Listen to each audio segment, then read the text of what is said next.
So we're live again. A little bit delayed, so sorry. Apologies to everyone. So today I have Danny Corr from the UAMMA. So it's the Ulster Amateur MMA Association. So I'm just waiting for him to connect and then I'll get chatting to him. I'm super excited.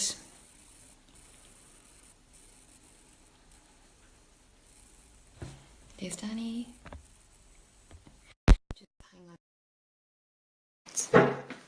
So I hope everybody is well on this terrible Tuesday. The weather is horrible in Dublin. Hi! Hello. How are you? I'm Where's your good, suit and good. tie? Pardon? Where's your suit No, and no, tie? not today. I'm going on holiday soon, so not today. Typical woman, waiting 15 minutes for you to get your I'm face on. so, do you know what? I Ridiculous. was doing my makeup. Yeah, yeah, no, I didn't know you wore makeup, but there you go. How are things? Going great, yeah, going fantastic. Be better in about a few hours. I'll be heading to Spain for my birthday, so. Am I allowed to say how old you are? Yeah, yeah, whack away, yeah. The big 50. The big 50, yeah, yeah. Can't I'll be believe honest, it. you don't look 50. It must be, that's Ah, martial arts, right? Stop it. Stop it. You're too nice. So listen, I wanted to get you on because you tag me in like all the UA MMA stuff like all the time, keeping me like up to Yep. date, everything that's happening. But Yeah. I don't think that a lot of our viewers will know. I know they know of IMA, the Irish MMA Yeah. Association, but I Yeah. don't think that they really know the full extent of how much work or the amount of work that you guys at UAMMA have Yeah. achieved. Yeah. It's all background work, Lydia, if you know what I mean. You know, Yeah. it's not glory work. It's not people don't often see it, but as you say, it's all there's a lot of achievements so far. We recently had a MMA trauma first aid course there at the weekend. We had a neurosurgeon with an NE trauma trained doctor giving the first aid course. So things like that they're all leading to this recognition by government. We're very close to government and they tell us the things they need, and it is all the boring stuff that nobody wants to deal with, unfortunately. But if you want to get that recognition, those are the things you have to do. Absolutely. So to kind of take us back to the beginning and your involvement, like tell us how you got involved and what your, I suppose, your role at is. How do you pronounce it? Are you just saying UAMMA or UMA or Sounds a bit like your ma, but it's UMA? Yuma. UMA. Yuma just to do, yeah, yeah. So tell us, how did you get involved, in martial arts and then eventually start working alongside UMA? Martial arts. I'm a very old karate man, as you pointed out earlier on. Started about 35 years ago or so, and that was all my background in karate. Then it developed into a thing called sport jiu-jitsu, and I was lucky enough to win a world title at that. And it was just a natural progression for the kids coming through the gym to start into the MMA, because that was the next big thing, So, and our style cuts across well with the MMA. But as regards the governing body, myself and Peter Laverty formed the first All Ireland. Tried to start the first All Ireland body about 6 or 7 years ago, but just wasn't workable. It was just the two governments quite separate, so you just couldn't bring everything together. So we went ahead and just set up the Northern Ireland side of that body. My role, as I said, I do all the donkey work, all the dirty work. I'm never on things like this. I usually only talk about the positive stuff that's coming through. I'm in government. I work in government. I'm a deputy principal in the civil service, so I know the way the government works. I know the utter bullshit you have to get through day in daily to try and get things done. So that's, I suppose, my usefulness in it all. Absolutely, and what a complementary kind of role that you have working for government, and then Yeah. having a background in martial arts. They can completely Yeah. complement each other. Yeah, and you need to know that, and if you're going for recognition, you need to know that there's 1,000 other well-recognized sports out there. People are always talking about funding and getting help that way. There's absolutely no reason a government will give MMA funding unless you can prove how unique you are compared to all these other sports out there. And unless you do that, unless you show evidence of it, you're going to get absolutely nowhere with it. So without getting too kind of technical in kind of like the Yep. boring government stuff, like how would you explain how you prove that to our viewers? Like what is it that you're trying to show? Well, MMA has so many unique aspects to it that other sports do not have. You know, every coach in this country, north and south, is there helping their students and their athletes, and that's what they're in it for. They're not there for the money. They're not there. There's no money in it, as we all know. Yeah. They're there to help these athletes, but there's other benefits that we can show, and we can show how, you know, certainly with the funding I've been able to get, that we can use MMA to help other aspects of kids' lives. You know, especially teenagers who are going through, you know, mental health issues at the minute are huge up north, and I know they're huge down south. Alcohol, antisocial behaviour.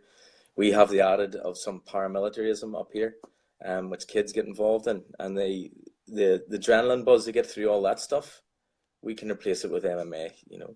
But you need to show a good structure to government to show them how you're doing that. And unfortunately, that means a lot of your own free time and all of your own money going into running programs and going out there and showing them how good we all are, you know. And we are good, and we are far better than all these boring sports out there like football and all that shit, you know. So on a personal level, why do you do it? Because it would be really easy for you to just, you know, do your day job, do your coaching, you know, train yourself and enjoy. I'll get to your family and their involvement in the sport as well in a little bit, but you know, it would be easy for you to take a back step and just, you know, not put in this effort. So why do you do it? It's a good question. After 35 years, there's always something new to get, and I'm inspired by all the young kids that come through the gym. I'm very lucky in that. Well, I wouldn't say like I'm very fortunate that we can gauge a lot of funding out of government.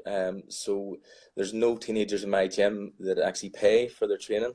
They can train every single night of the week once they go on to the youth programs. Once we get a bit of trust and a bit of commitment from each other, then they train. And honestly, this isn't a boast by any. So the gym's packed every single night of the week. And not every kid wants to fight, so we have to show them other things that we can do, and this is where our youth programs come in. We can get them into education, we can show them routes into employment, and we also have a youth services a bit where if kids are having trouble or you know, if there's been a lot of suicide up here, you know, we can put them into specialist services to help them.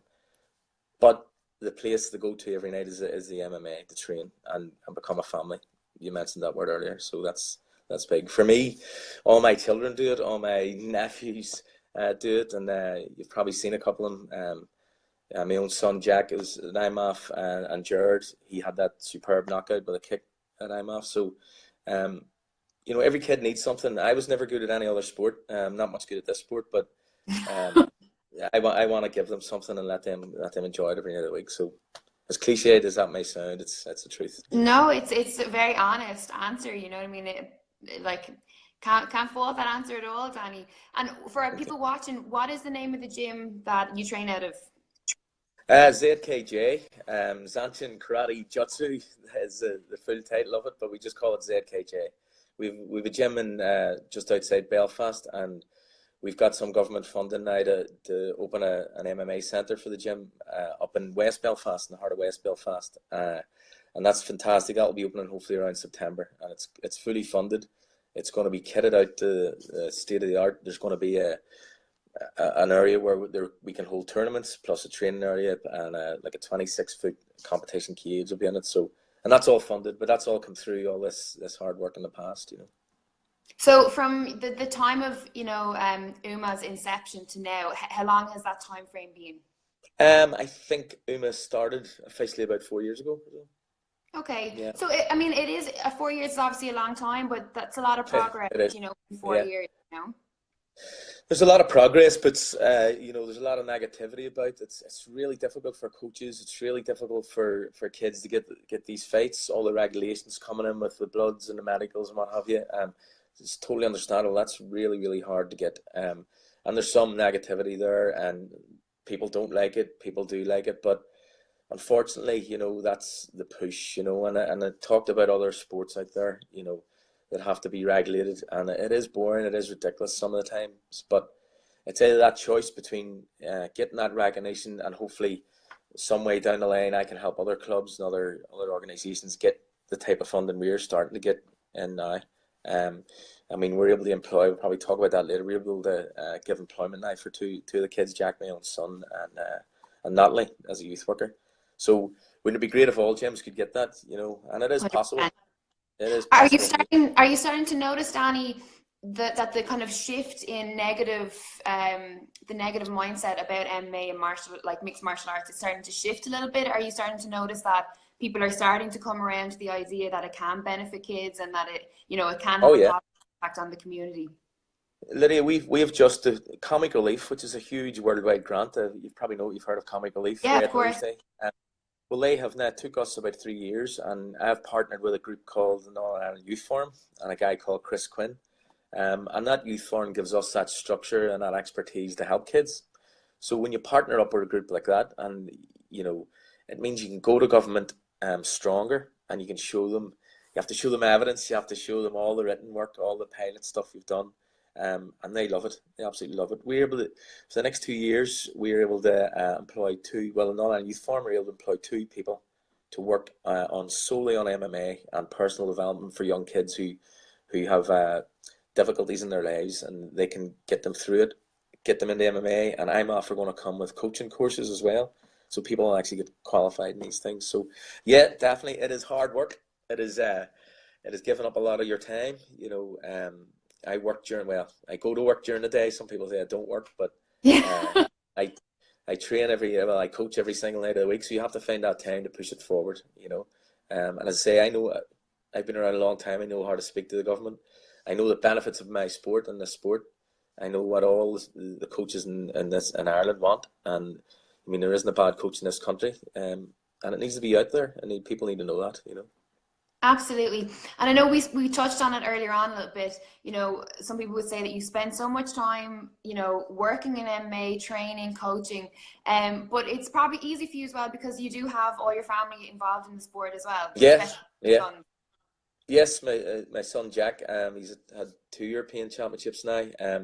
He's been coaching he's been with me since he's been at the gym since he was a 3-year-old, so he's bought into all this ethos, and how MMA can benefit. So he actually had to go and do interviews to try and get this job, and of course he's a perfect person for it, he's a pain in the hole sometimes, and he's bigger and stronger than me. But I've 4 sons, and I have another one coming up at 15. He's ready to go as well. My nephews are involved in it. My brothers, sisters, everybody. My wife is involved in it. Yeah. She is. I was just going to ask. Yeah, well, she does everything. Your wife think about all of this, Is she like May has taken absolutely adores me going out every night of the week. So she's life O'Reilly. It's great. So it was important for you to have your family involved, because you're obviously so passionate about it. Yeah. Well, I lost a daughter a long time, 18 years ago now. So, and that was when I was going to give up the whole sport, Wow. But then something changed that, why would I do that? This is the thing that pushed me through and helped me. So I want to give that to other people, So. Wow, Danny, that's an amazing thing. That, I think that anyone watching that has experienced something similar to that. Yeah. Would, take a lot of comfort in it, And I think that for a lot of us that do train in the sports, we do find that training helps us with the outside world as well, so that's a really important message. I think so. I think it saved me, it gave me a focus at the time, and I know it can give other people focus for troubles they're going through, and we're not all into team sports, although us martial artists, we're all family when we train together, but as individuals we need that strength, and martial arts gives that to people. What do you think it is though? Why do you think martial arts does give that to people? What is it about the sports? Well, there's no other sport that you're there, I always put it, that you're there on your own when you're competing, but you have that, that family background, that support is around you outside of that ring, cage, mat, whatever that is. So you can't blame anybody else outside. It's you alone when you're in there. But, once you get out of that cage or ring or mat, you've got that family support behind you. So I think that's the difference, Absolutely. Other sports are just teams and teams, so. What would you say to somebody that is like, I hear all this information about martial arts. I hear everyone say about how, you know, spectacular it is, how it changes your life, it gives you a different type of focus, but I don't want to fight, you know, I don't even think I'd like to spar right now. I just like to do the technique. What would you say to those people? Just go do it. You know, not everybody wants to compete. This is where our youth programs are working so well. You know, we have a lot of teenagers in there. Not all of them want to compete, and they might want to compete at a lower level or just the grappling side of it. But give them something else. You know, there's something else in martial arts there for you, and your coach, or the person in that club will give you that. You know, they can get you into, they can get you into coaching. They can get you into all other sides of sports, cornering, helping out, volunteering, all sorts. There's something for everybody in our sport, you know. Absolutely. We've got a couple of questions come in, Danny, so I just want to read them out to you. Okay. A question from Zaur Gurlev.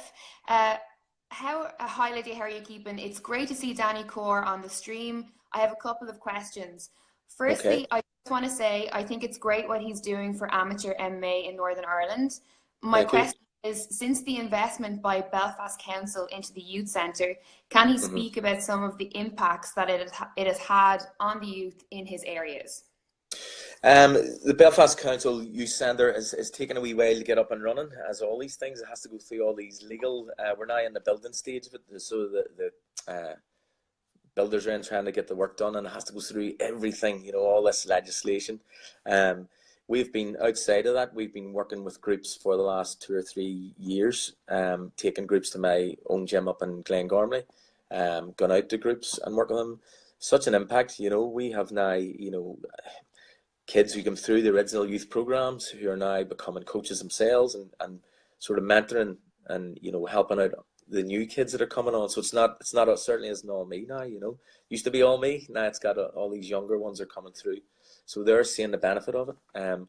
We have loads of kids who have had extreme difficulties who are now out of that phase, and the youth programs have got them out of that phase, and have given them a different focus. So the impact's amazing, you know. My goal, my dream would be that every gym out there could do something similar. So I'm just watching all the birds flying out my back eating here. Sorry, just got distracted. See? So my goal would be to help gyms do the same thing if they want to do that. You know, it's great on the plus the mercenary side of it. If you do it right, you can get funding. You know, I don't get any funding personally for me. You know, it all goes to the gym. I do it as a volunteer. It all goes to the gym. It all goes to the kids, equipment, paying your rent, all sorts of stuff like that. That should be music to the ears of a lot of coaches if they can do that. It is hard work, but it can be done. You know. Amazing. We've got just a comment from Gary Livingston. Having saw firsthand Danny's passion and enthusiasm for the sport, he inspires everyone who crosses his path to no end. My son is constantly learning, and I've no doubt will continue to do so. Well, thank you, Gary. What's that like? You know, what's that like to hear something like that? Yeah, I would get very shy with stuff like that. I don't take compliments well. I've never had many. Have a look, you know. So I would get very shy with stuff like that. But I really appreciate it, and it keeps you going. Great stuff. Scott Trelford, tell the magician Bear says hi. The magician, he's a gig. Tell Scott I'll teach him one more kick if he's lucky. You know. We've got another comment. That guy's going to be heavyweight UFC champion, without a doubt. 100% agree with you there. Yep. Another comment in from Rowan Prendeville. Danny has helped shape my life and my brother's for the better, so much more than a coach, and what a marvellous beard. Rowan Prendeville has been with me since the age of 4 or 5 years of age. He's over in London at the minute. He's a fantastic kid. Fighters out there will know Rowan Prendeville, one of the hardest men ever to walk the face of the earth, but an absolute gentleman. And Rowan was one of the main inspirations for me to do all this and to get into MMA. Wow, that's amazing. So what's it been like for you to see, you know, Rowan in particular, because anyone who knows like the sort of history or the kind of backbone of Irish MMA will know Rowan, you know. So what's that like for you to kind of see his progression from that early age? Like, it must be incredible. Rowan came through all the karate scene. Rowan won a World Sport Jiu-Jitsu title. He won a team title as well. Rowan has coached in my club right up until he went away to London to work a couple of years ago. But that's the perfect thing, you know. This kid followed his education. This kid knew what he wanted. He wanted to fight. He fought at the highest level. He fought all the great. Daggy Dalton, Peter Queally. He was robbed of the Peter Queally fight. Daggy Dalton was one of the best fights you'll ever see. You know that Decky, the last time I interviewed Decky, he said that he had the hardest head that he's ever hit. Absolutely, and how Rowan has still got the brains to do what he does over in London is beyond me. But it's fantastic to see where he's going, and Rowan is an inspiration in the club. The kids, he's like a legend there, you know, and he's so young, you know. Good stuff. Another comment from Paul Mack, who is the promoter from Clan Wars. Danny has been great helping Clan Wars during the new transitions. He works really hard behind the scenes. Yeah. So again, you know, you have fighters and you have promoters that are like, you know. Thank you. It's been hard, you know, when Paul puts serious effort into his shows, and he was one of the first after the awful tragedy to put the high-end medical in place. Sometimes the Nolan shows don't get the credit they're due. They were the first to take on this, and I remember Paul remember as well, straight after the awful tragedy. Paul had a show a few weeks later, and the pressure was on to cancel that show, but Paul went ahead and he was brave enough to do it, and he put in some of the highest medical standards there for that show, and he led the way in that. So absolutely, and that show that you're speaking about was actually the first time that we covered Clan Wars and MMACTV, and I was blown away. I had always heard about how well the production was. I'm blown away by like his, you know, thoroughness through everything, and like it was just a fantastic show, you know. So he's a great team behind him. Absolutely, that's out of IFS as well. Just another question from Zaire. It's great to hear these programs are working. Danny, for someone who is planning to work in sports politics and specifically governmental regulation of sports and drug testing, do you have any general career advice working in MMA from a commercial standpoint? Commercial, I'm not good. You know, I'm rubbish with money, absolutely rubbish. I would say if you're going to get into the sides of the drug testing, you need to learn, my tip is, need to learn the language of civil servants. A civil servant will never say to you yes or no. They'll give you about 44 paragraphs to read. And then you have to decide what you're doing, you know. If you're working in that environment, evidence is big, evidence and impact. So get a lot of evidence of what you're doing and how it is good, and show the impact of what is working, you know. That's my advice. But learn the languages of government. It's good stuff. Bullshit. I'm good at it, but so. Scott Trefford again. I look forward to learning the kick. Look forward to learning it for Bahrain. Thanks, Danny. You're not a bad El Spud. P.S. Thank you for all the work that you do for UAMMA. Without you, I wouldn't have been able to compete at IMAFs. So before I let you go, because I know you're a busy man, but just tell me, you know, how have you found the whole process of having amateur fighters over at IMAF, and you know, do you think that kind of level is important for them, you know, before they go pro, or you know, at the end of their careers? Like, how should they keep it in? Yeah, I think for me, of course, the big thing is money now. You know, trying to get kids to these tournaments is horrendous with the money, but that's I do understand why it costs a lot of money. My goal is to have one in this country here and cut down with all the money and get it funded for kids. It's really difficult. The standard is unbelievable. Not only do kids get to compete at that level, they get to see, you know, all these different countries, all these different cultures, the different ways to fight. You know, different countries fight differently. You know, if you're from Bulgaria, you're going to wrestle the shit out of somebody. You're barely going to throw a punch or a kick, you know, but it works for them, you know. So it's brilliant for them. I would advise anybody to get into the IMAF side of tournaments. You know, honestly, I see there's sort of three sides here. There's the IMAF tournaments, there's commercial shows, and there's professional. And there has to be some correlation between all three of those, you know. The professional side, you know, is out there to me. You know, I don't get involved in that. The IMAF side, I would advise anybody to try and get into it. I know money's a big thing. it's really difficult to get that money to get kids away, but it's well worth it. And Big Scott there will tell you, you know, he's a bronze medalist already. He will be a world champion here in November without a doubt. You know, he's a great kid, but yeah. Absolutely, absolutely.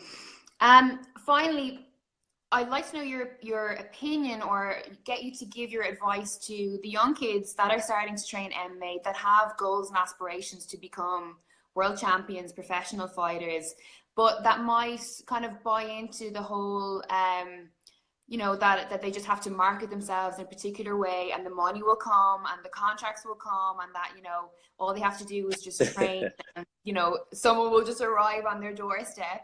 What would Yeah, you, no.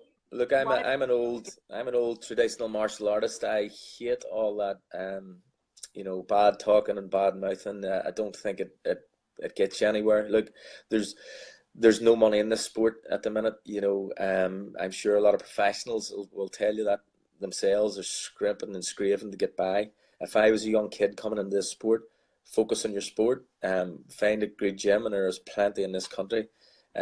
Focus on your education. I haven't got an education, but focus on your education, and do both hand in hand.